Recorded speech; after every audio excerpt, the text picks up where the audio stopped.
السلام عليكم حبايبي، ان شاء الله تكونوا كلكم بخير. صباح الفل، مساء الخير، على حسب التوقيت عندكم.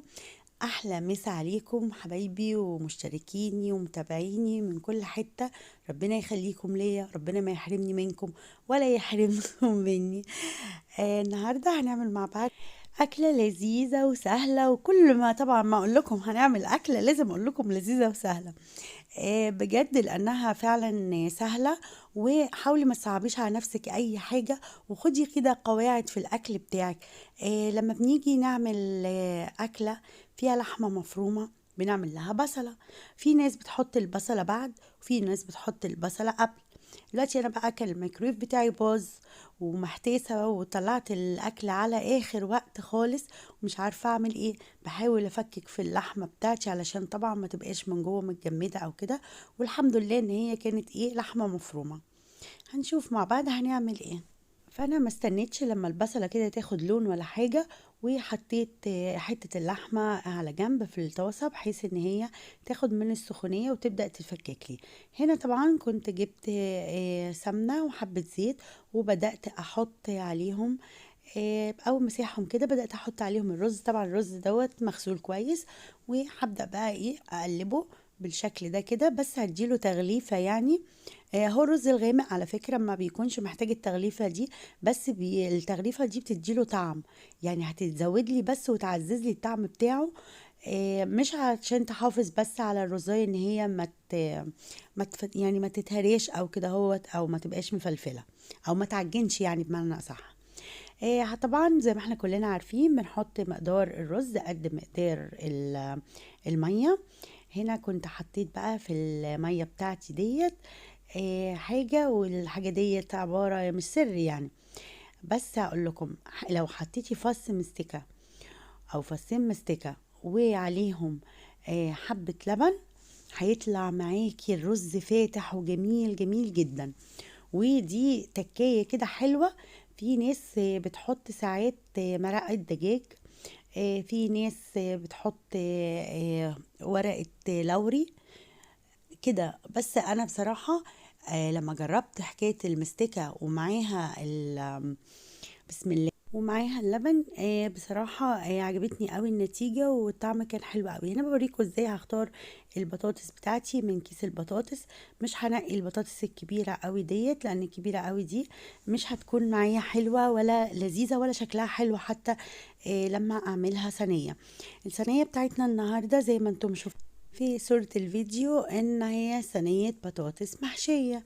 هنشوف هنحشيها ازاي وهنعمل ايه، وايه الحاجات اللي انتي خلي بالك منها لما تيجي تعملي البطاطس. شايفين الاحجام اللي انا بنقيها؟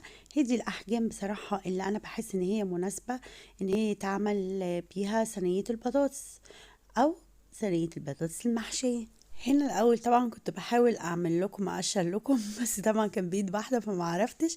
في الاخر حطيت التليفون كده وبدات بقى اعمل زي ما انتم شايفين كده، احاول اني اوريكم ازاي تقشريها. طبعا ده الكلام ده للبنوتات الصغيره، يعني الناس الكبيره بقى خلاص يعني تمام، كل الحاجات هم عارفينها وتمام خالص. ايه طريقة التقوير بقى؟ ان انا هنا بحاول اخلي القطعة اللي فاضلة من البطاطس او الاطار الفاضل من البطاطس رفيع على قد ما بقدر. فبحاول اجوف البطاطس او ان انا افضي القلب بتاع البطاطس. فعندي ديت مقوره، المقوره دي عريضه. المقوره العريضه دي هتسهل معاكي قوي قوي في البطاطس. لكن طبعا اوعي تستخدميها ولا في الكوسه ولا في البدنجان ولا الحاجات دي خالص، لان طبعا هتحطيها هتقطع عليه البدنجانيه او الكوسيه. شايفين انا مخليها رفيعه قد ايه؟ بصراحه انا بحبها كده، وحتى اولادي بيحبوها كده، ما بيحبهاش اكتر من كده. المهم دي كانت عندي دي بتاعت الاناناس، فقلت اجرب بيها يمكن تسهل لي اكتر. فعلا عملت لي الدايره من فوق حلوه قوي، وعطتني الفراغ من تحت، بس برضو احتجت اني انا اعمل بالمقوره التانية واكمل بالمقوره التانية. وهكذا بقى فضلت اعمل كده. وممكن طبعا انت تعملي عادي خالص بالمقوره بتاعتك العاديه، بس انا بقصد ان دي عريضه فهتخلص معايا بسرعه، هتاخد كميه اكبر وهتسهل معايا. وفي نفس الوقت مش يعني مش هتتعبني وهتخلص معايا بسرعة. خلصنا بقى كل الكمية بتاعتنا. طبعا البطاطس ديت انا هغسلها كويس تاني، حتى لو غسلاها بعد ما قشرتها هغسلها برضو كويس تاني. والقلب بتاعها مش هرميه. بس يا ستي بقى، هنا جبنا زبدة وحطيناها طبعا في الطاسة، وبدأت انزل بالبطاطس بتاعتي بعد ما قورتها كلها كده. هديها يعني كده إيه زي مش تشويحة، يعني هديها لون كده بسيط، وهتاخد طبعا من طعم الزبدة، وهتاخد لون كده، وهتبقى متماسكة اكتر. طبعا دي خطوة حلوة قوي، يا ريت لو تعمليها، لو في الكوسة، لو في البدنجان، لو في يعني الفلفل لا الفلفل خليه بعد ما تخلصيه تقدري تحطيه في الفرن عليه حبة زيت زيتون كده اهو، ودخليه الفرن وشوفي بقى الطعم بعديها والشكل يجنن. هنا طبعا جبت طبق، وبدأت اشيل البطاطس بتاعتي بعد ما اخدت لون كده اهو بالشكل ده. بعد كده هبدأ احشيها. في ناس ممكن تحشيها وبعدين تعمل الخطوة دي زي ما انت حابة والاسهل ليكي، بس انا بالنسبة لي كان ده الاسهل ليا، بحيث ان ما ينزلش من اي حتة لحمة في الزبدة ديت، واقدر ان انا اكمل البطاطس بتاعتي. دي زحلقت مني يعني مجرمة، بدأت مش عايزة تطلع، مش عايزة تطلع من النار، ده انا برحمك، مش عايزة تطلع. المهم هنا خلصت بقى كل الكمية بتاعتي كده. هبدأ طبعا احشيها لما تكون سخنة. امسكيها اسنديها كده، وهاتش معلقة صغيرة وابدأي احشي بيها. لو حسيتي انت زي تقدري تمسكيها او تملكيها املكيها، ما قدرتيش خلاص. انا بدأت اعمل كده، بعدين لقيت نفسي طبعا هتعطل وهياخد وقت قد كده، فبدأت امسكها بقى وابدأ احشيها بايديا. وطبعا عشان كنت ماسكة التليفون بايد وبحشي بايد فكان الشكل يعني مش مقبول كتير، بس يعني المهم المضمون. هنشوف دلوقتي اهو، شفتم رجعت عملت نفس الخطوة تاني، حطيت التليفون قدامي وقلت له تعالى بقى، انا اللي وراك، ولا انت اللي ورايا. المهم بدأت احشي بالشكل ده كده. هحشيها كويس، هسيب حتة من فوق شوية، ما خليهاش للاخر، ما اكبسهاش للاخر. وهنا هنجيب صينية هنحط فيها معلقة زبدة، وهننزل بيها بالثوم. انا هنا استخدمت توم باودر، يمكن ما كانش عندي توم من العادي، فقلت ازيد من التوم الباودر واسرع يعني.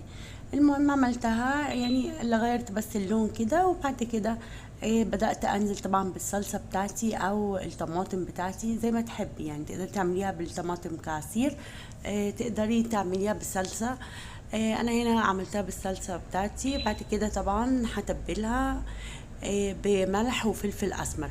طبعا كان في حته كده انا ما قلتهاش دلوقتي، يعني حسيت ان انا نسيت اقولها لكم. اللحمه المفرومه بعد ما عملتها او بعد ما سويتها شويه، ضفت عليها طبعا ملح وفلفل اسمر، ولو عندك بهارات بتاعت لحمه دي فيها هتديها طعم وتست تاني خالص.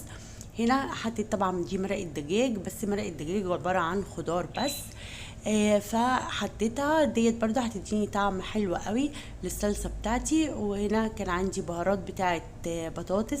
بهارات بتاعت البطاطس انا استخدمتها عشان حاجتين، علشان فيها اوريجانو، وعلشان تديني برضو تيست مع البطاطس، واهي الملح الفلفل الاسمر زي ما انتم شايفين. ولازم تخلي بالك من حاجه مهمه قوي، ان مرقه الدجاج او الدادو ده بيكون متضاف عليه ملح، وكمان البهارات بتاعه البطاطس بيكون متضاف عليها ملح.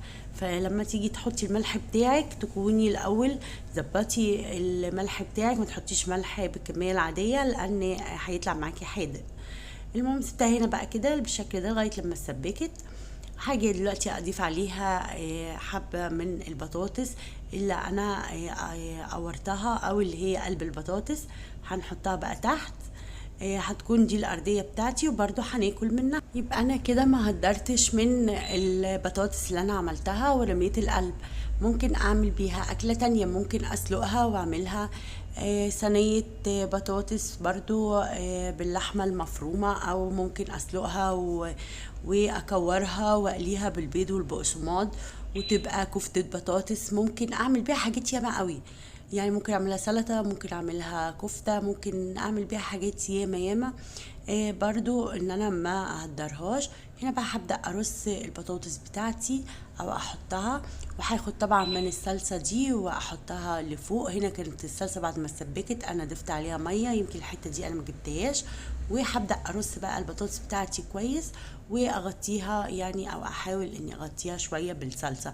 الصلصة ما تعديش نص البطاطس. بعد كده هقدر لو قدرت اقلبها هقلبها، ممكن اغطيها واستغنى عن عملية التقليب اساسا بتاعتها، يعني انا اقلبها الجنب التاني مش اقلبها يعني زي ما بقلب الطبيخ، لان لو قلبتها زي ما بقلب الطبيخ كده معناه ان انا ببوظ كل اللي انا عملته. كنت قطعت بطاطس ورشيت عليها اللحمه المفرومه وخلاص. المرحله دي هبدا بقى اغطيها بورقه المونيا بغطا زي ما يكون عندي. انا هنا كان عندي غطا للصينيه دي فغطيتها، واول ما حسيت كده ان هي استوت خلاص رحت حطها في الفرن تاخد وش. وكده بقى عندنا اكله جميله ولذيذه ومشبعه. بألف هنا وشفا، واتمنى الفيديو يكون عجبكم. اتمنى ان انتم تكونوا بتستفادوا.